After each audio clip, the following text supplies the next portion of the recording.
Right, let's just dive straight into this. Welcome to this explainer, where today we're venturing into the painfully dry but absolutely crucial world of corporate capital. We're going to take a deliberate walk through the full, tragic life cycle of a business, specifically how a company gives away its soul for cash, accumulates a mountain of debt, and then inevitably collapses into a pile of legal paperwork. It is a beautiful, sarcastic tragedy, and oh yes, it's highly examinable. Here is our roadmap of corporate ruin. 1. Shares. 2. Transfers. 3. Debentures. And 4. Total collapse. Let's get into it. Act 1. Shares. Or, as I like to call it, selling your soul. Let's start with a core definition. What actually is a share? Well, if you want to run a company, but you're totally broke, you give away pieces of it. A share is simply your ownership interest in a company, measured by money. It's essentially intangible property, you can't actually touch it, but it gives you very real legal rights, like voting or claiming dividends. Let's look at an example. If Kim buys 100 shares, boom, she is now officially a part owner of the corporate chaos. She is tied to the company's fate, for better or worse. Now let's talk about the types of shares, because there's a brilliant difference in investor greed here. On one side, you have ordinary shares. These folks actually get to vote, but their payouts, their dividends, fluctuate wildly, based on whether the company actually turns a profit. It's a complete gamble. On the flip side, we have preference shares. These people don't care about voting. They just want their fixed cut of the cash first, before the ordinary shareholders get a single dime. Let's break down these preference shares a bit more, because you definitely need to know these subtypes.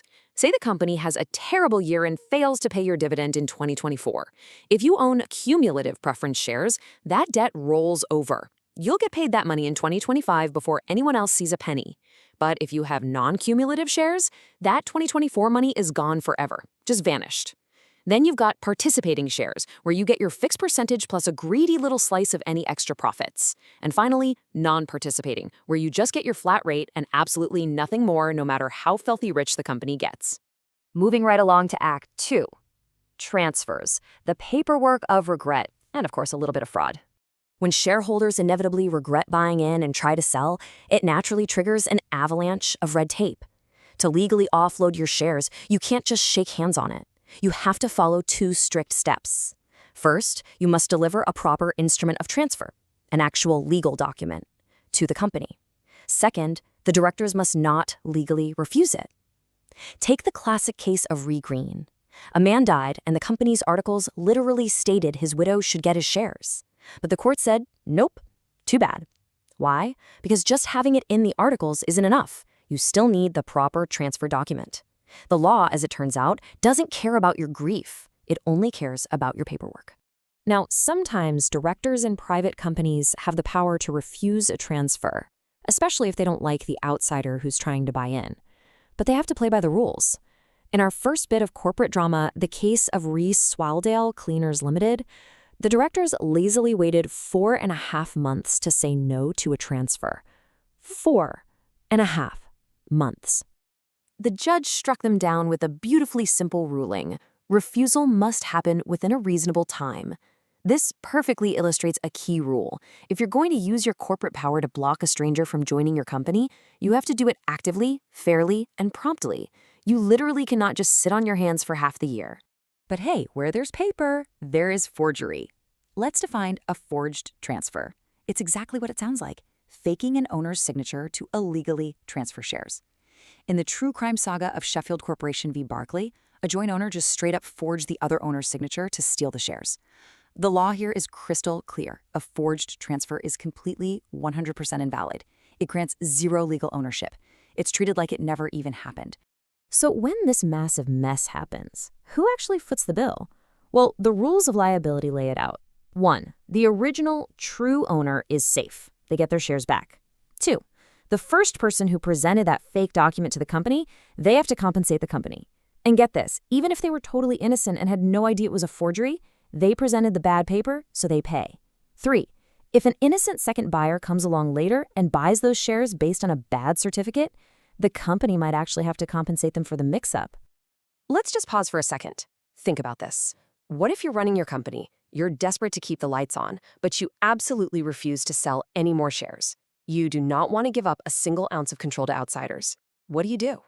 Well, you borrow it, which brings us to Act 3, debentures, or begging for more money. So, what's a debenture?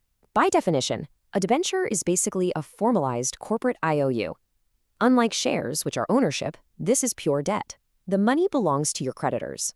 This written document strictly details exactly how much you borrowed, the interest rate, the repayment terms, and the security you offered up. Make no mistake about it, this money has to be repaid with interest or else. And speaking of security, banks don't just hand over cash on good vibes. They demand security, which the law calls a charge. You need to know the two main types.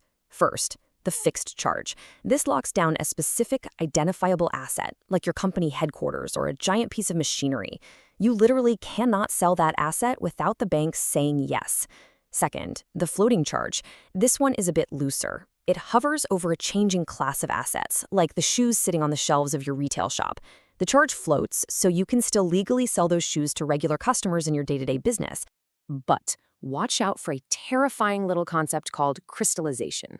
Let's define it. Crystallization is the exact moment a floating charge violently turns into a fixed charge. If your business stops trading or goes into liquidation, that floating charge immediately freezes. It locks down onto whatever inventory you have left at that precise second. You can't sell a thing. The bank now owns your remaining assets. And that naturally leads us to Act 4, corporate collapse, receivers, and total ruin. When the music stops and the money is gone, the legal vultures circle to pick the carcass clean. Strict rules dictate the priority of who gets to eat first. Number 1, the bank with the fixed charge on your property gets paid first, period. Number 2, preferential creditors step up. This is the tax man taking his cut, and your employees getting their unpaid wages. Number 3, the floating charge holders get whatever cash is squeezed out of the leftover inventory.